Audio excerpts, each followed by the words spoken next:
the immediate and long-term impact of the Suez crisis on retail supply chains. Samir Anan is supply chain leader with EY Parthenon Americas. Hello, Samir. Hi, Robert. Thank you very much for taking the time with me. What is the current and ongoing impact on global retail supply chains of the Suez Canal crisis?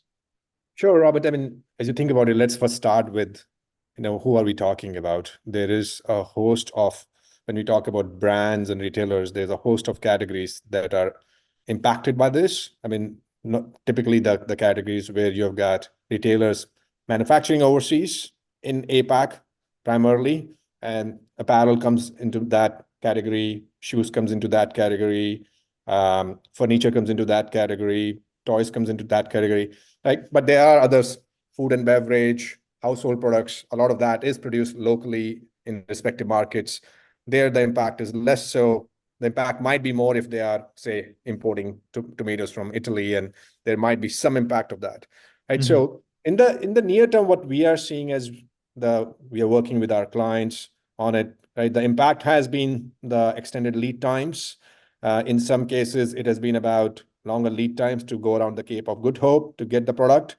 And that has lengthened the supply chain for some folks, for some of our clients, while for other clients, they are translating that into air freight and trying to ship the goods in an expedited manner. Now, the choices that are made based on the nature of the product, even within their categories where they believe that they have got enough of the inventory already built in and they can manage through that, versus others where they're seeing this is the time I want to gain share, I want to gain sales, so I might need to expedite the shipments and hence focus on air freighting. So that's from a very, very near-term perspective, that is what companies are doing because of the ongoing, what we see with our client base, what they're doing because of the ongoing crisis. One way or another, though, regardless of what alternative they choose, it's costing more money. Correct. And absolutely. Either they're absorbing that, either carriers are absorbing that and retailers are absorbing that, or they're passing it on to consumers, or is it a combination of the two?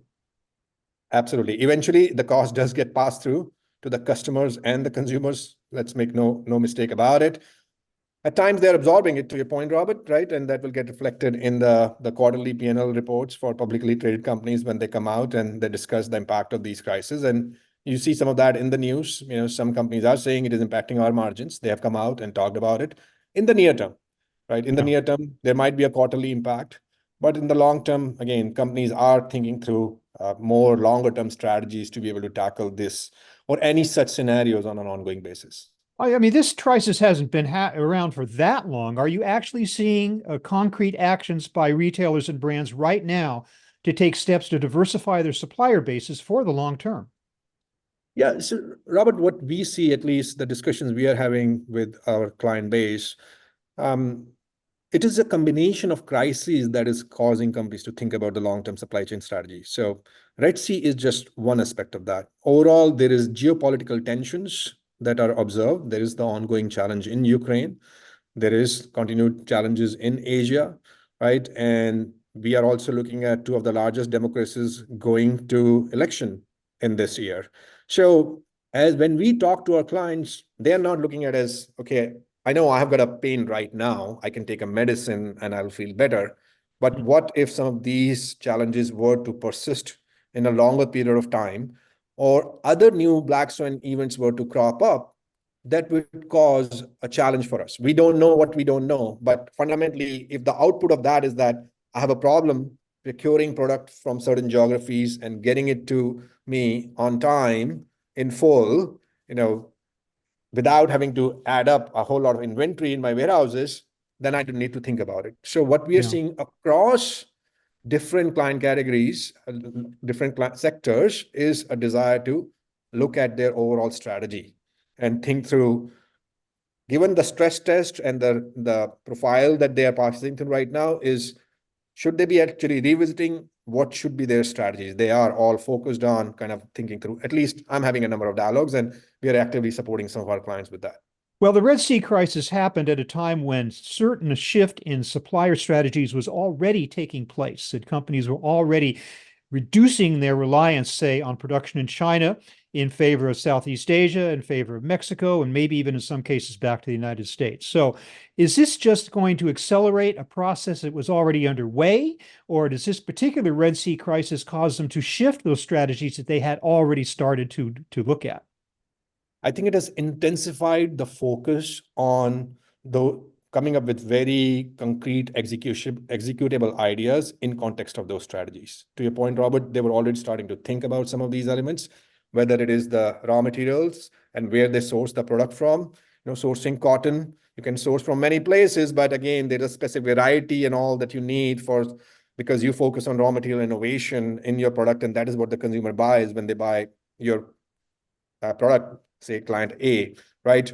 Or somebody who's making toys and they were making in a particular geography, but they find that from a skill set and capability perspective, I might as well be able to make it in Mexico. And so what does that mean? So it is more about getting more concrete. Earlier, it was scenarios and analysis. The ability to move was what was being discussed. I mean, I recall having a discussion with one of our clients, a CEO, as they were getting ready for their board discussion. And they were like, Samir, hypothetically, we're talking about what this can look like. But the shift that has occurred is, no, we need to have very clear plans. We had the discussion with the board. The directive is there that we need to move. And supply chains are physical, aspects there that you need to make changes, and they will take time. We cannot just say, okay, yep, I made a change, so starting tomorrow, I'm going to produce in Mexico or in LATAM somewhere, etc. No, there's a lot that goes into moving from consideration and a vision and an objective to actually going through a formal strategy and execution. So we are seeing that intensify. We look further into the future, though, and we look at ways in which these strategies might manifest themselves going forward. Do you look at a landscape in which there will be more regional diversification? Will it be more likely that a retailer or brand will choose to source from multiple parts of the world, which is a rather costly thing to do as opposed to what they've been doing up to now? But are they going to, by necessity, have to start thinking that way? Sure. Before I answer that question, Robert, let me just make sure that, I know because right now this is the topic in vogue. So everybody thinks in terms of, I need to answer on this particular aspect. And say, what is the choice? But if you take a step back and think about what the chief supply chain officers, the COOs, the CFOs are thinking about, when it comes to supply chain, productivity or lower cost operations never gets a pass. There is expectation of, I need to deliver on the lowest cost possible without compromising on service, without compromising on, capability is paramount. Second is what we are talking about right now, the notion of resiliency. We need to have a more resilient supply chain because of all of these events that can hit us. And what should we think about? That's second consideration. There's a third consideration that is still around agility in the supply chain. What if we do actually see a trend catching on? We want to be able to capitalize on the trend, bring the product to the market quickly and more often to be able to capitalize on that. That expectation is also there with supply chains. Fourth, while we see it in the news a little bit about, companies are not talking as much about ESG. Companies are thinking about sustainability in a fundamental manner in terms of how it is integrated into their supply chain. So that is also now a choice. I mean, even this Red Sea crisis, going through around the Long of Good Hope, my carbon footprint is expanding. I'm traveling longer. So there are those considerations, right? And then, of course, there's a consideration around flexibility. How do I flexibly move my supply chain if events happen? So when we talk about, to go back to your question about, Samir, does this, this going to intensify regional diversification? I don't see clients thinking about it unidimensionally. It's not just a resiliency answer. It's really an answer driven by these 4 or 5 dimensions that I just called out, that companies are thinking about and saying what the trade-offs are. Will they go and diversify? That might be important just from a paramount ability to serve the consumers. So yes, they will diversify. What the right choices are, what is the volume allocation, whatnot, that has to be thought through. So supplier diversification for raw materials is important. Supplier diversification for contract manufacturing is important.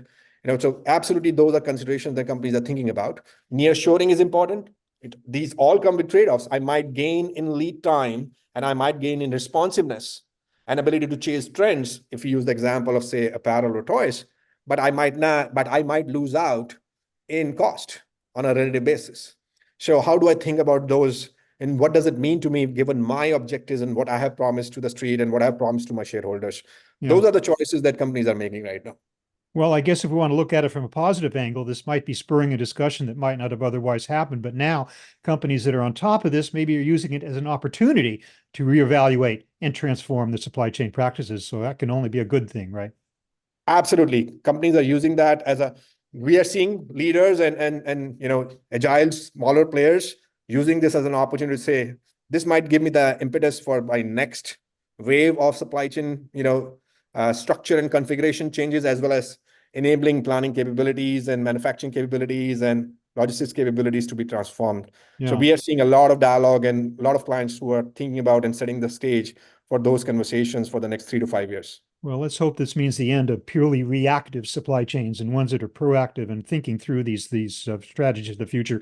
Samir Anan of EY Parthenon, thank you so much for being with me today. Really appreciate it. Thank you.